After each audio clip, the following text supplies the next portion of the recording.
Lipstick লিখেছেন তারানাথ আস্তমর বৃষ্টি। SI Bilkis বনানীর এক অভিজাত বাড়ির সামনে দাঁড়িয়ে। ডুপ্লেক্স বাড়িটির পাশেই একটি নামকরা রেস্তোরাঁয় তেমন কোনো অস্থিরতা নেই। এটাই অভিজাত শিক্ষিত মানুষের লক্ষণ, কারোর সাথে পাচে না থাকা। এই যে পুলিশের গাড়ি, উর্দি পরা পুলিশের লাইন ঢুকছে বাড়িতে, এতে তাদের কিছুই যায় আসে না। সাদা রঙের বিশাল কারুকাজ করা গেট পেরিয়ে বিশাল একটা কাঠগোলাপ গাছ। এই একটা গাছ ছাড়া আর কোনো গাছ নেই। ছোট একটা লন, তাতে একটা টেবিল আর 4টা চেয়ার পাতা। মাথার উপর ছাতা আছে, যদিও মনে হয় না কেউ এখানে বসে। বিলকিস টিমসহ ঢুকতেই দৌড়িয়ে এলো এক মাঝবয়সী লোক। সালাম ম্যাডাম। ওয়ালাইকুম আসসালাম। বিলকিস মনোযোগ দিয়ে দেখছে লোকটাকে। নভেম্বরের শীতেই বেচারা কাবু।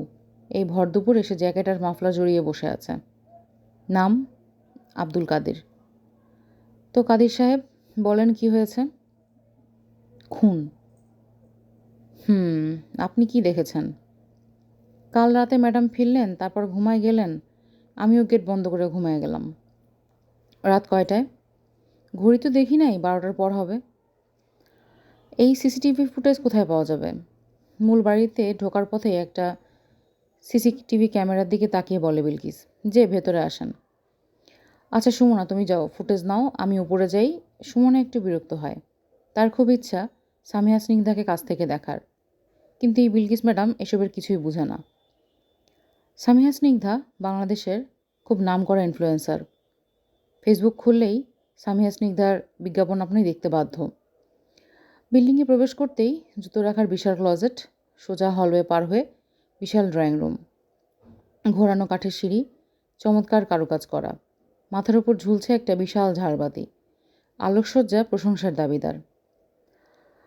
আপনারা বসেন, আমি ম্যাডামকে ডাকি। কাদের সাহেব বলেন, আমাদের বসার সময় নাই কাদের সাহেব, আপনি আমাদের ভিকটিমের কাছে নিয়ে চলুন। আসেন। সার্ভেন্ট রুম গ্যারেজের পিছনে, আলাদা দরজা সেটার, কিন্তু কাদির সাহেব নিয়ে যাচ্ছেন সিঁড়ির দিকে, মানে মূল ফ্ল্যাটে। অবাক হয় বিলকিস, কিন্তু কিছু বলে না। দোতলায় উঠতেই প্রথম রুমে পিআর প্রোডাক্টে ভরা। তারপর একটা ছোট বসার ঘর, সেখানে বসে আছেন সামিয়া স্নিগ্ধা, বাংলাদেশের টপ ইনফ্লুয়েন্সারদের মধ্যে একজন। গায়ের রং একদম শ্যামলা, চোখ কোটরে বসা, অথচ গতকালই তার লাইভে তিনি কোনো একটা ক্রিম মেখে দুধসাদা হয়েছেন, সেটা বিলকিসের চোখে পড়েছিল। বিয়ের জন্য প্রস্তুতি নিচ্ছে বিলকিস।